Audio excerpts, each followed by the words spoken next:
Hey guys, it's Mitch. How's it going? All right, the question for this video is it possible to take a comic like Rob Liefeld's Youngblood, a comic completely devoid of story or even characters really, and somehow edit it into a proper narrative? That's the question we're trying to answer today as we take a look at Youngblood Deluxe number 3. So, the deal with the Youngblood Deluxe comics, if you're not familiar, in 2008, Rob Liefeld took his 1992 series Youngblood and compiled it as a hardcover. But since he was never happy with the original presentation of the book, either in terms of the color or the script, he hired a bunch of new colorists for one thing, but he also hired Joe Casey to come up with some new words for everybody to say. And they took the existing Youngblood pages, reordered them, and tried to make something like a coherent story out of what they had. It's honestly a little bit like what turned Star Wars into a successful motion picture. Because if you've heard about the original cut of George Lucas's original film, that thing was a mess. There was way too much fluff. And it actually was an editor who came in and turned it into a sensation. So can we do that with this comic? So far, the answer has been maybe. Like, the first issue was very promising, particularly with the reordering of the pages. I don't think I was entirely expecting that. The second issue, not quite as impressive. It was fairly straightforward, still issue 2, just, again, with better words. So let's see how this one's going. This should theoretically be building up to a climax of some kind. It didn't really in the original arc. A climax just kind of happened.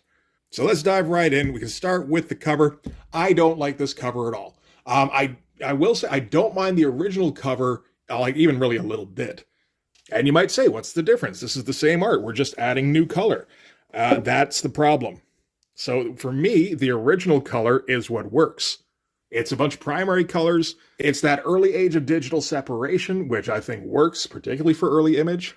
And I mean, with these characters who are all supposed to be all over the top and larger than life, you kind of need that garish color palette. I think this works perfectly as far as the original cover goes. This thing feels like a muddy mess. Like, what's the color palette on this? I mean, if I'm just taking a first impression, the colors I get are gray and brown. Even the red feels like it kind of meshes into the background. All the hard lines have been softened, trying to get this edge lighting in here. But, the original had the edge lighting too. It's just that they weren't trying to come up with like a realistic looking texture. And what happens is everything kind of ends up blending together.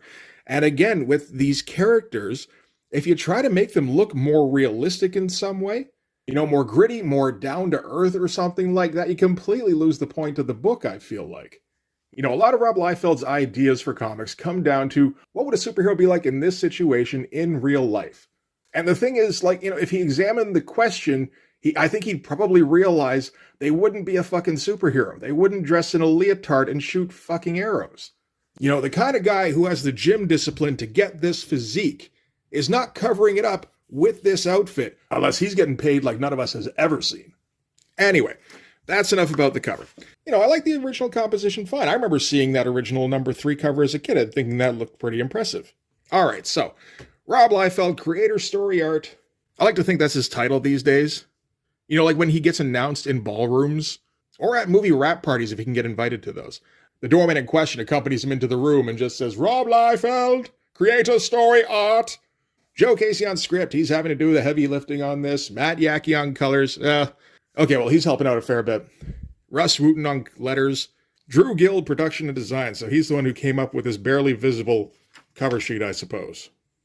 Okay, so we're going to kick things... Oh, I guess that's why the cover sheet had to be there. That is another thing we have to take into account when we're taking a look at this.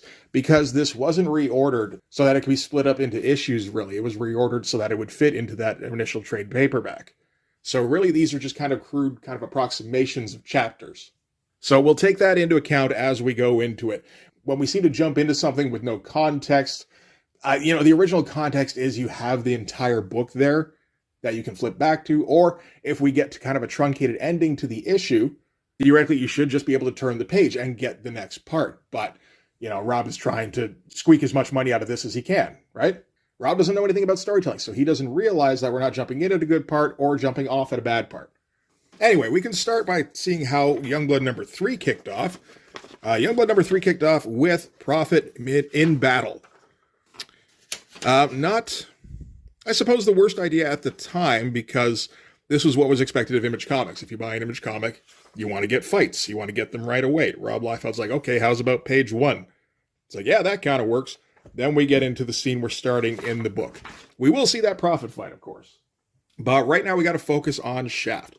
And in the context of the comic, Shaft is kind of an interesting character because he's been brought up, I think, through Special Forces, and he's thrust into the limelight in this role he's not really suited for at all. We saw in Youngblood Deluxe #1, he got kind of cornered by some paparazzi, and they were asking him questions, and he wasn't delivering answers that, somebody who's had media training should be able to deliver. To just, give them something for a second and then get them the fuck out of there. He was more feeding into them because, again, he doesn't know how to deal with them. So this is his media relations guy. In the original, he was more like, I think he was a little closer to his agent. Like, media relations came into it, but he was also talking about promotion. He was talking about merchandising.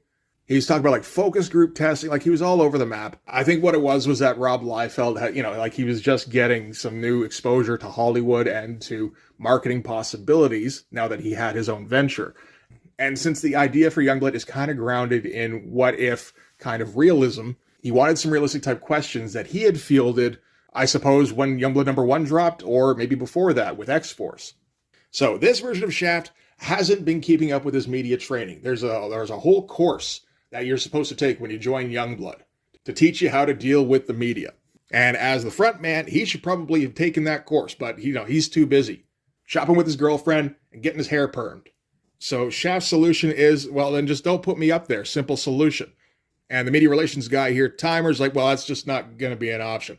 Badrock is in the back here piping up, being like, hey, I took the course. Put me in front of the mic. And this is kind of the tone of this whole conversation. It actually works pretty well in terms of setting up the characters. It does work with Badrock being a giant 16-year-old. Since he became a rock monster, he's experienced basically nothing but good things. So he assumes that anything he tackles is going to continue in that vein. Yeah, here he's like, hello, I took those classes 6 months ago. I got the tools and I got the talent. Just give me a chance to rock the mic, will you? And Shaft is like, yeah, you're missing a great opportunity, Timer. Obviously doesn't take this part of his job seriously. He's more focused on the missions he has at hand. So his most recent one was taking down the 4, which is where the 3 of them are going right now, to visit the captured inmates. So these pages here, I think these look pretty good. The colors are nice and vibrant. We're not getting all these weird effects where you get all these softening effects. We're going too hard on trying to come up with textures and highlights and muddy palettes. We're keeping everything bright and superhero-y. It's very clearly digital color, but it's fairly subdued. This is the approach we've been seeing over the course of this comic so far. The covers have been very hit or miss. I thought issue 2 was okay, but none of them have been a patch on the originals. Because, again, while the originals might have been garish, they were appropriate for the genre. The interiors all have this kind of look, and it works a lot better. So the basics for the back and forth between Strongarm and Shaft are pretty much the same as in the original, only just, again, slightly better dialogue. Maybe the only interesting part here really is from Timer, where he says, it won't be long before these criminals start adopting our tactics, marketing themselves, honing their images to better appeal to their intended demographic. No doubt it's coming. So it's been said that this version of Youngblood was meant to be kind of a transition into Joe Casey's Youngblood #1 launch that was going to be coming after the hardcover was released. So this is a line that kind of stands out because it's not from the original, and it's promising stuff in the future, right? If this was scripted by Liefeld, I would doubt that it ever led anywhere. Something else would catch his attention, and he'd just draw double splash pages until the memory was completely gone from his mind. Here, this feels intentional. It feels like he's setting something up. Anyway, they go to leave, and of course, as they leave, Showdown here, that's her name. I wouldn't know it if they hadn't said it in the comic. She's taking out the guard, I suppose, and she's waiting until Youngblood leaves so she can spring the 4. Hey, it's an early example of Rob cutting down on his drawing time to get something close to a schedule. At least that's the only example of that in this book. But, Rob in later years, he would use this a fair bit more often. Okay, so from there, we're cutting to the scene that originally opened Youngblood #3. We're cutting to the Prophet fight. So at the end of Youngblood #2, Prophet and Team Youngblood, Youngblood Away, whatever they're called, they got jumped by Dark Thorn's minions.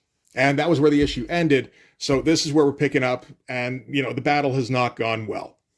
So for the narration, Joe Casey's going to focus on the fact that Prophet's still kind of waking up. Like he's basically coming out of a very long sleep. So he's having difficulty kind of situating himself. Says he had been trained to withstand the disciples' blitzkrieg attack, but his newfound allies had little chance of defending themselves, and thus they paid the price. But this is an exterior challenge. Simultaneously, this is an interior challenge. The reclamation of identity, the collating of memory, a swirl of imagery, faces, and places swimming in a sea of chaos. He holds onto the single piece of self that is undeniable. He says it out loud. My name is Jonathan Prophet. But it brings little comfort in the haze of war, a war that young Prophet was engineered to fight. You know, like it's over the top. It's kind of cliched in areas, and it gets kind of awkward occasionally. But it serves its purpose, I think. The colors, again, they're fine. Interesting choice with the blue edge lighting on everything here. So indicating a strong blue light source. Do we have that on the next page? Not so much. But I don't think it looks bad, really. And I mean, it kind of does look a fair bit better than the original. You know, it's kind of the reverse thing, really, with the original, where if the interior colors had matched the colors on the cover, I think that might have been a pretty good looking book. But the colors in this were done by Brian Murray. Brian Murray made all sorts of weird choices. He did it through his entire tenure with Extreme Studios, as far as I saw.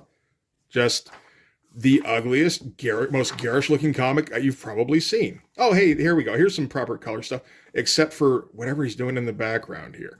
But, you know, the figures themselves, they look fine. Yeah. You know, I'm glad Brian Murray did the colors for a lot of Extreme Studios books, because, man, like in some cases, that was all there was to talk about. All right, so, yeah, you know, like that looks a fair bit better, right? You know, more vibrant, more comic booky, really.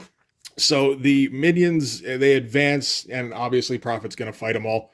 You do get the impression that this is kind of a hopeless fight, and that they're going to wear him down, probably pretty soon, actually. You know, the original, I don't know. It's like, systematically they have wiped our numbers out. They are everything I was told they would be, and more. They think I am weak, that I am finished. I will not fall so easily. I have been genetically engineered to be more than their equal. Nothing stands between us now. This is my destiny. Man against machine, winner take all. I gotta say, oh, okay, this was a Rob Liefeld written issue. I was gonna say, if that's a Hank Cadell script, it does sound an awful lot like Rob Liefeld. Because, you know, that's the Rob Liefeld thing. Every one of his characters is the toughest man that has ever lived. Every threat he faces is the most dangerous face a man has ever faced. And yet he faces it with ease, without breaking a sweat. Just makes for riveting storytelling. So, you know, we pan through the Youngblood away team. Oh yeah, the Berserkers are here too. Maybe pointedly, we don't mention, in the original, Prophet thought that Kirby looked familiar. And they were teasing a potential link between the two, which eventually got developed. They don't do that in this. Which could be because, I mean, they're deprioritizing Prophet a bit. Or they don't feel the need to give him, you know, a tiny sidekick with a cigar. Who's to say? All right, anyway, we're cutting the scene now to Earth's orbit, where a Catellan ship shows up. And this is Admiral Kirk. So this is the guy who was at the beginning of Youngblood Volume 2, number 1. Where he showed up on Earth looking for combat. And, you know, combat turned himself over, so they eventually left. And his presence was, you know, a huge threat, possibly signaled the end of both races. But Badrock 3000 was able to convince him to just kind of take combat and leave the solar system. This is the beginning of that search. So weird to think that, you know, something that was introduced back in Youngblood number 3 actually got paid off. Decent looking page. You know, I think most of the pages up and now have been pretty good looking, really. I've said before, issue 2 and issue 3 of Youngblood were probably as good as Liefeld really got. And then after that, that's when digital coloring started coming into things, and he started easing back a little bit on his workload. And it was a slippery slope. But, you know, you look at the details he's put into the figures back here, and, like, you know, popping the character outside of all the panel borders here. That's good shit. And we get a gigantic, leggy, Acurian, I don't know, representative, diplomat, whatever she is. I started reading this, and even with Joe Casey beefing up the dialogue, like, I still couldn't get through it. You know, it's all fine. It all looks pretty good. This is a fairly good page, really. It's just, for some reason, I don't care very much about the politics of the space people in Rob Liefeld's universe. All right, so back to Shaft. Shaft is going to have to go and face the press, and it looks like he's actually taking into consideration his position as the public face of Youngblood. So he's actually kind of engaging with the press, and he's trying to deflect their questions instead of just being aggressive and giving them material to follow up on. And then the press start talking about the BBC reporting on the incident with Hassan Hussein, which Shaft still hasn't really heard much information about. Apparently the White House press has been deflecting any questions about this and just stopping everything as misinformation. And Shaft is starting to get a little bit testy. He's like, look, that ain't my team. If you want to ask this shit to Sentinel when he gets back, then maybe you can give that a try. See how far you get. And it is always interesting, of course, looking back at these old Youngbloods. And, you know, it's not a huge amount of effort on the page, but it is some, which is way more than what Rob Liefeld does these days. Just to remind you, this came out several months ago. This is the amount of detail he puts in a close-up these days. Is the detail in this, like, somehow accurate? Does it add texture? It's like, no, not really. A lot of it, honestly, is just kind of taking up space, but at least he's trying to take up some space because that's his job. Look at all the tiny people in this panel here. Look at them. Like, some of them have different looking clothes. It's fucking crazy. I'd look for a similar panel in the new issue, but I know there's nothing like that. So, once again, I'm going to cut to this. This is how Rob Liefeld used to draw a woman. This is how Rob Liefeld draws a woman now. I'm not saying that this is accurate, or even necessarily better in terms of, like, proportion. I'm just saying he tried a shit ton more back then. And he was inking himself on this, too. You know, that's always been my biggest problem with Liefeld, is just that his effort has always diminished in inverse proportion to his fame. Or notoriety, whatever you want to call it. You know, when he was young and unknown, he tried because he had to, or he wouldn't get work. These days, he doesn't have to try to get work, so instead of producing good work because he enjoys the work, he doesn't try. Anyway, that isn't this comic that we're talking. I get just a little bit focused sometimes. We're talking about this comic here. So, press pipes up and says, as a former federal operative, how would you classify America's superhuman involvement in Middle Eastern affairs? So, the proper answer to that is probably something along the lines of, I haven't heard of any superhuman involvement in the Middle East. You know, maybe true, maybe false, but it does give them an answer, and it's not, you know, like, it's not something they can refute necessarily. They can say, oh, I don't believe you, and it's like, okay, fine, don't believe me. Next question.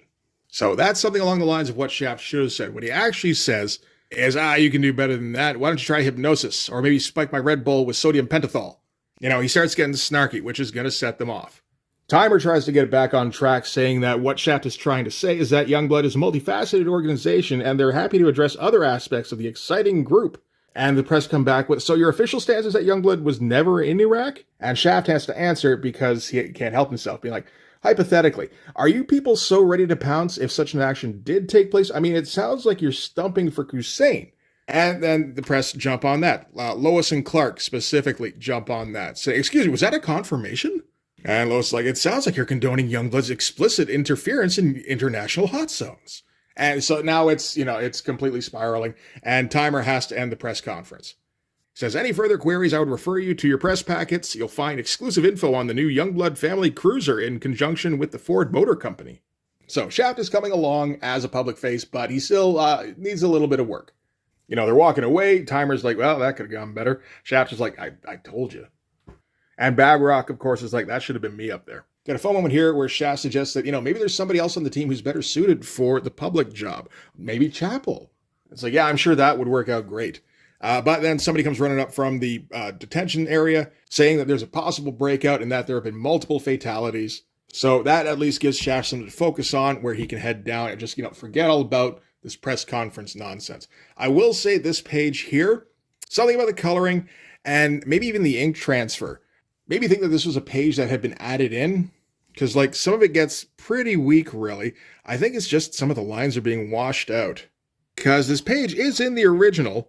I think maybe what it is just that the colors on the original were a fair bit lighter, and here they get darker, and it makes it feel muddier, and like some of the line work is blending into the color, and making it look like less effort.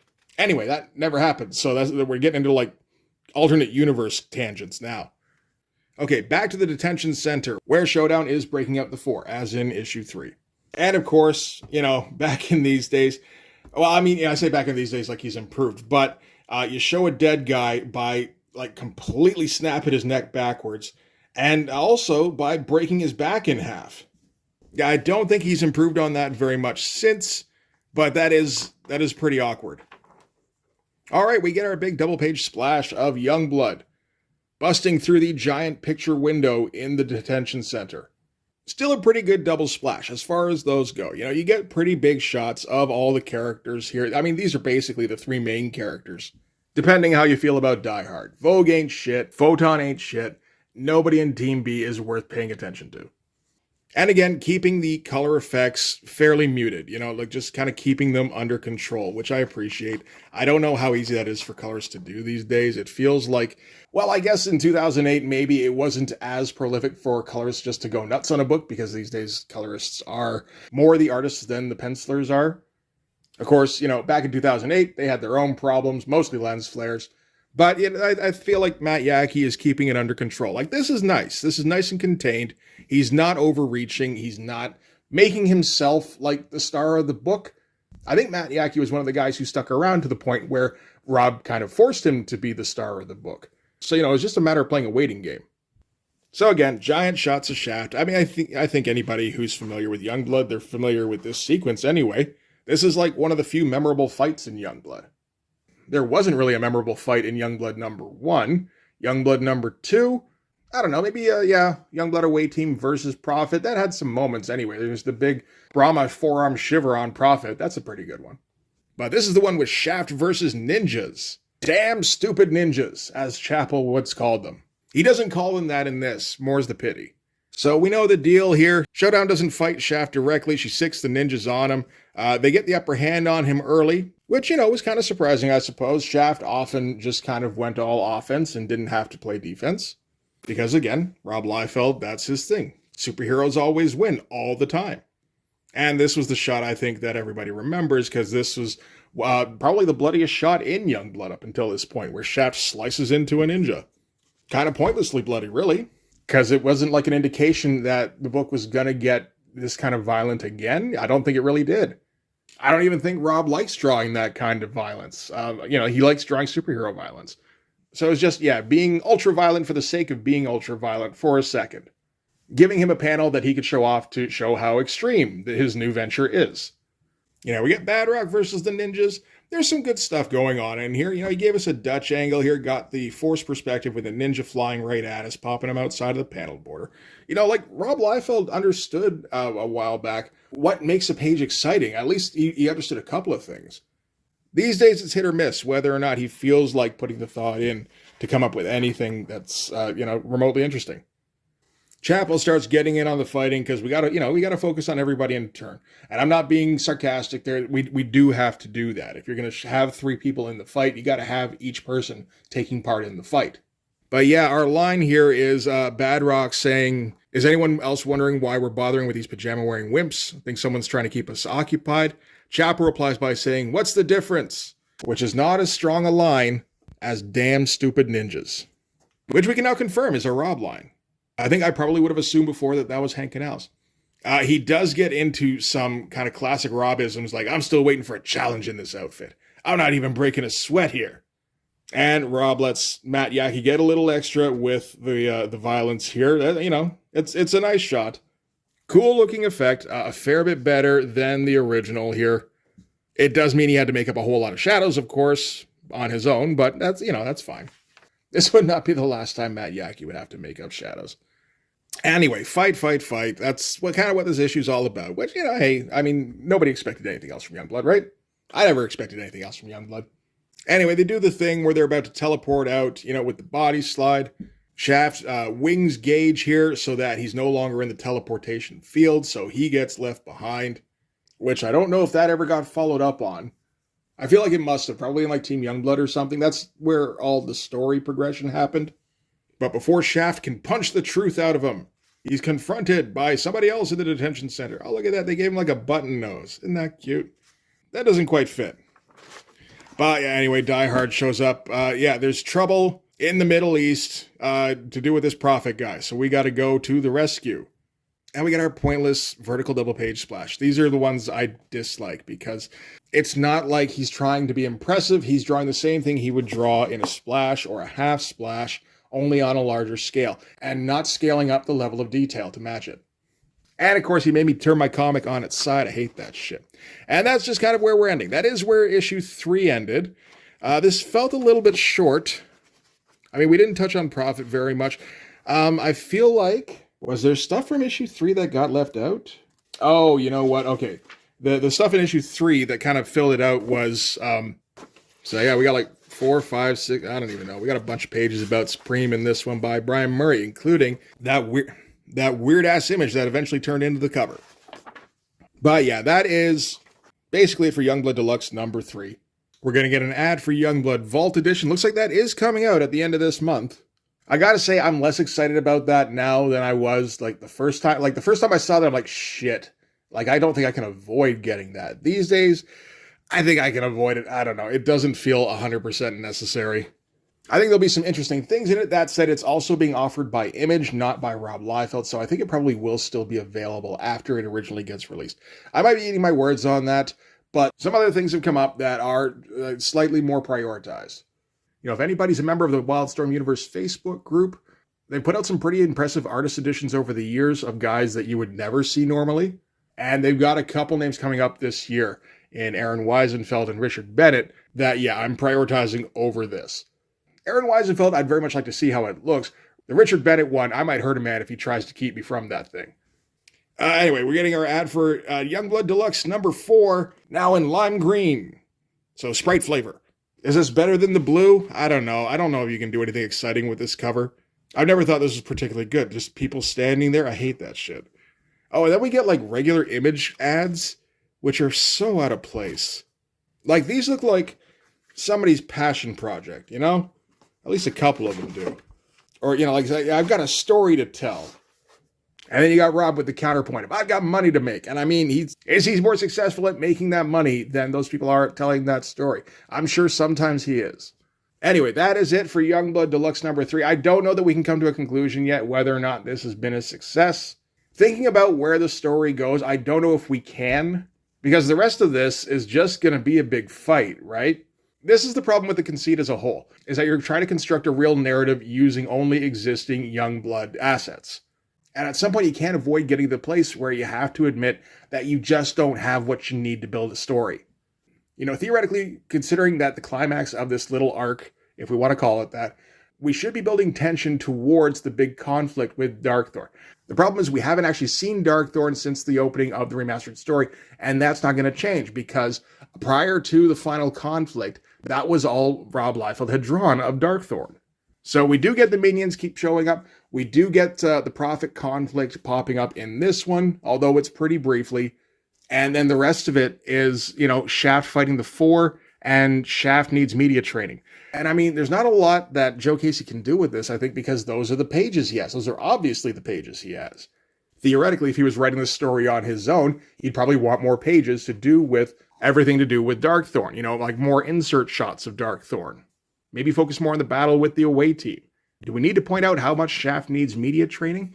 Like, in this story, no. But I mean, the focus of Rob's original idea was that superheroes would be celebrities. So he really wanted to focus down on that when he was writing the original story. And he shoved it in there whether it was appropriate for the overall narrative or not, because he didn't know what was going to happen in the next issue anyway. So anyway, we'll know for sure when we read Youngblood Deluxe number 4. I have a feeling it's not going to be very satisfying. That said, the original way the end of the story went was that there were a few Rob Liefeld pages, and then Chap Yape had to kind of clean up the mess at the end there. From what I recall from flipping through issue 4, those Chap Yape pages aren't in sight. If I recall correctly, Rob has redrawn the conflict himself in 2008. Now, that's not too far removed from X-Force Volume 2, which I did note a marked increase in effort from his previous work. So it's possible at that point that there is still, a lingering bit of that, or maybe more likely, Computer Color had gotten to the point where Rob Liefeld felt he no longer needed to do hatching lines anymore. You'll have to check out my video on Youngblood Deluxe number 4 to find out. But for this one anyway, that is going to do it. Thanks very much for watching, guys. If you like this video, please hit the like button. It helps with the algorithm stuff. If you want to see more, hit subscribe. If you really want to help out, in the description, there's my link tree. Go follow that to my Patreon. And if you go subscribe there, that gives you access to everything I do. So all sorts of videos, all sorts of Blood Force comics. You can also follow me on Instagram and DM me there for commissions. But yeah, that'll do it. Thanks again for watching, guys. I will see you in the next one. Bye-bye.